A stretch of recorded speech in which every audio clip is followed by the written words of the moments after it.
Now let us move to the third sum. The third sum says a train starts from rest. That is, it was initially at rest. So the initial velocity is 0. And accelerates uniformly at a rate 2 meter per second square for 10 seconds. For the first 10 seconds, its acceleration was 2 meter per second square. It then maintains a constant speed for 200 seconds. The brakes are then applied and the train uniformly retarded and comes to rest in 50 seconds. Means the final velocity is 0. Now see, here there are different times for which the acceleration and the velocities are different. So we will be denoting them by different values. Means not the values, the symbols. So this sum seems to be a bit complicated, but it is easy if you write the data properly.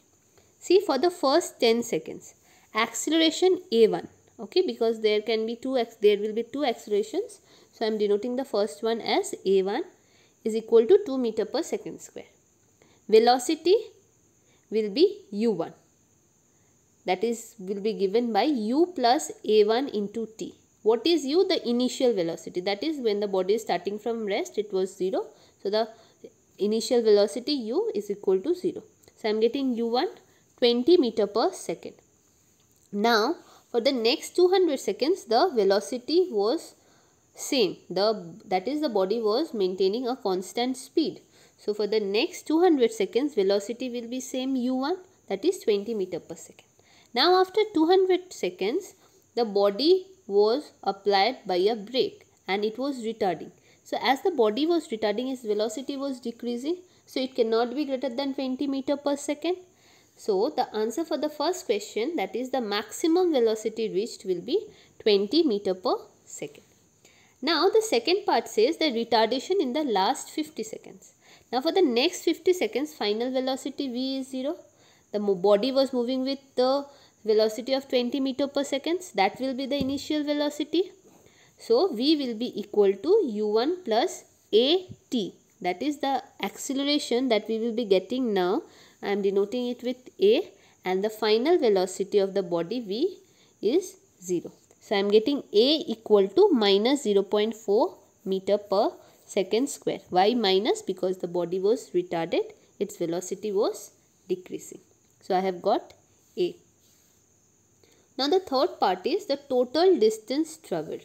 Now see, for the first 10 seconds the distance travelled was different. For the next 200 seconds it was different, and the last 50 seconds it was different. So the total distance we will be getting by finding the distance travelled in first 10 seconds, then the distance travelled in next 200 seconds, and the distance travelled in last 50 seconds. I am denoting them by S1, S2 and S3. So I will be calculating S1, S2 and S3 separately. Okay, now we will be calculating S1, S2 and S3. Now I have, see, in the right hand side I have written what does U, A1, T, U1 and A, what are the values. I have written it so that it is easier for you to put the values and understand it. So see, U is 0, A1 is 2 meter per second square, time is changing, first it was 10, then it was 200, then it was 50, U1 was 20 meter per second and acceleration A was minus 0.4 meter per second square.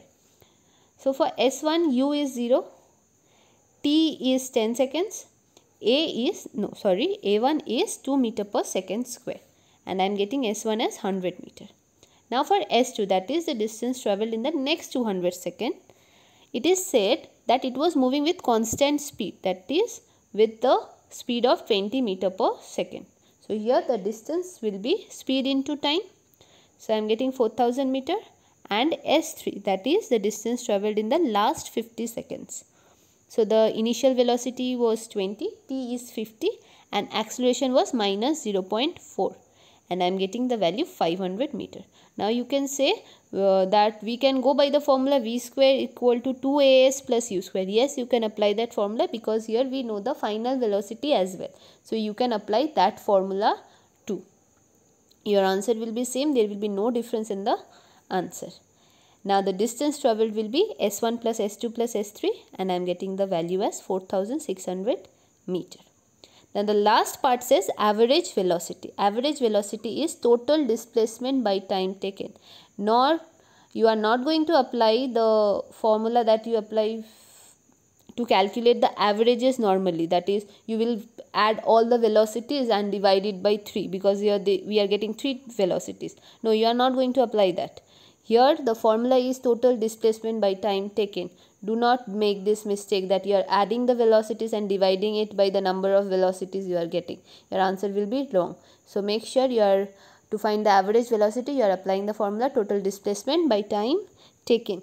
As the body is moving in a straight path, that is it is a one dimensional motion, so here the total distance traveled will be equal to total displacement. So after calculating, I am getting my answer as 17.69 meter per second. Okay, this is a worksheet that you will be doing after going through the chapter. Many of you were asking me which book to follow. I am following Concise Physics for class 9 by Selena Publication. You can go through that book and complete this worksheet and submit it to me after the school reopens.